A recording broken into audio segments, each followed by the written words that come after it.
Vamos falar de um assunto muito sério. A seca penaliza o sertão e o agreste alagoano. Para falar sobre esse tema, temos aqui no estúdio o economista Cícero Péricles. Cícero, bom dia. Bom dia, Gilvan. Bom Cícero, dia, a seca persiste aí no terceiro ano, praticamente. E como é que está a economia das áreas afetadas por essa estiagem? Você esteve no sertão recentemente, né, no agreste. Você viu essa situação. Bom dia, Gilvan. Bom dia, Michele. É um quadro duríssimo, duríssimo. 40 municípios alagoanos estão no estado de emergência, segundo o Ministério da Integração.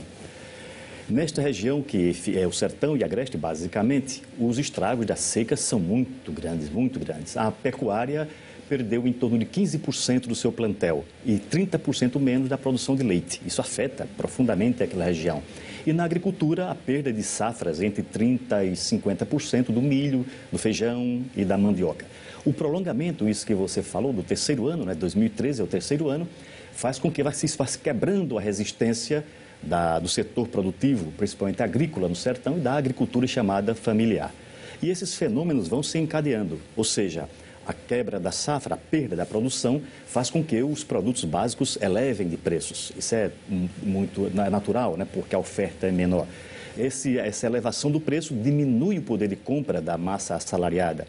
E a elevação desse preço também, diminuindo a renda, faz com que o comércio local, principalmente as feiras, também perdam vigor, perdem ritmo. E a inflação chega também ao sertão e ao Nordeste com força. É esse o problema, né, Cícero? Essa queda na produção, ela influencia diretamente a inflação, então. Exatamente, Michele, exatamente. No Nordeste, principalmente. A seca nos 1.300 municípios, ela quebra a safra agrícola e diminui a produção de produtos básicos, né, muito. Como são os casos do milho, feijão, da mandioca, do leite e da carne na pecuária. O leite, por exemplo, no último ano subiu 30%. O preço do feijão e da farinha duplicaram nesse mesmo tempo.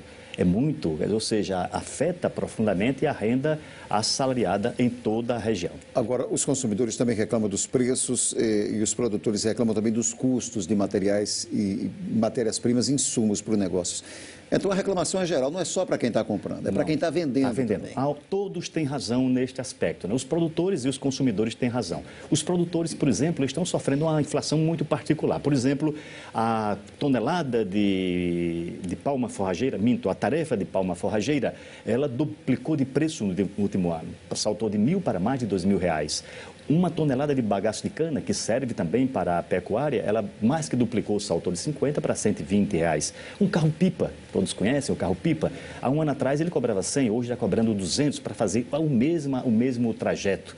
E todos os preços vão sendo colocados. Por exemplo, a raiz da mandioca, uma tonelada custava 400, já ultrapassou os R$800. Isso faz com que o saco de 50 quilos da farinha de mandioca salte de 100 para 200. E na ponta, o consumidor, que reclama junto com o produtor, ele está pagando R$5 quando pagava apenas R$2. A pesquisa mensal do comércio de IBGE, Cícero, aponta que em fevereiro houve uma queda no varejo alagoano de 2,5%. Isso também tem relação com a seca? Diretamente ligado, Michele, diretamente ligado pelo seguinte, porque as compras de dezembro, elas mascaram um pouco pela pressão e também pelos próprios financiamentos. Os queimas de janeiro e fevereiro também já sustentam um pouco.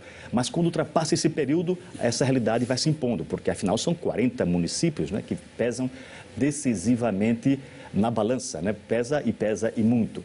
Com a perda de poder de compra dos assalariados, é evidentemente que há uma retração no varejo. Alagoas teve, desde 2004, 108 meses seguidos positivos. Houve uma quebra na crise americana de 2009, quando atingimos uma taxa negativa. E agora, uma segunda taxa em função da seca. Ou seja, a seca atua diretamente na economia. Por quê? Porque atinge a base da produção de 1/3 da população alagoana, faz com que retraia o comércio e, evidentemente, que o varejo tinha que apresentar e deve apresentar outra vez dados negativos no mês de março. Há uma expectativa muito grande, principalmente do consumidor, que vê as coisas aumentando de preço e fica nessa expectativa de ter uma baixa. Qual é a expectativa até o final do ano? Dá para se desenhar mais ou menos o quadro? Gilvan, os meteorologistas preveem chuvas para os próximos meses. Isso é uma notícia razoável, não na intensidade que o Nordeste precisa e que Alagoas também precisa. Essa é uma notícia relativamente boa, por isso ela seria absolutamente interessante se fosse neste momento, agora, no mês de março, que é a época do plantio.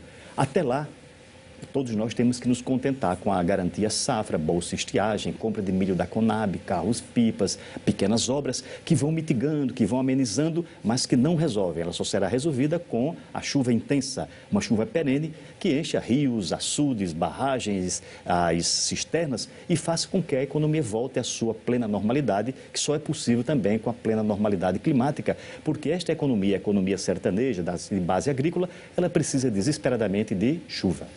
Agora, uma situação que se arrasta há séculos, uma situação que dura muito tempo. E outras soluções poderiam ser tomadas para evitar. Exatamente, né? A gente fica conversando, debatendo a situação toda, e a gente sabe que a criação de uma infraestrutura para o combate à seca, há muito tempo deveria ter sido feita, ter sido tomada, e falta vontade política, e muitas vezes a política atrapalha. Atrapalha. Veja bem, a capacidade de reserva de água do Nordeste é muito grande, 30 bilhões de metros cúbicos, ou seja, dá para atender o Nordeste para sempre, não há problema nenhum de reserva de água. Agora, a capilaridade, a distribuição dessa água continua sendo um problema. Tecnologia não é problema, recursos não são os problemas que nós temos que atravessar. Mas isso, como o Gilvan fala, há uma decisão social e política. Vontade política para agilizar neste momento. É verdade. Cícero, bom dia. Bom dia, Cícero. Muito Até obrigado. semana que vem.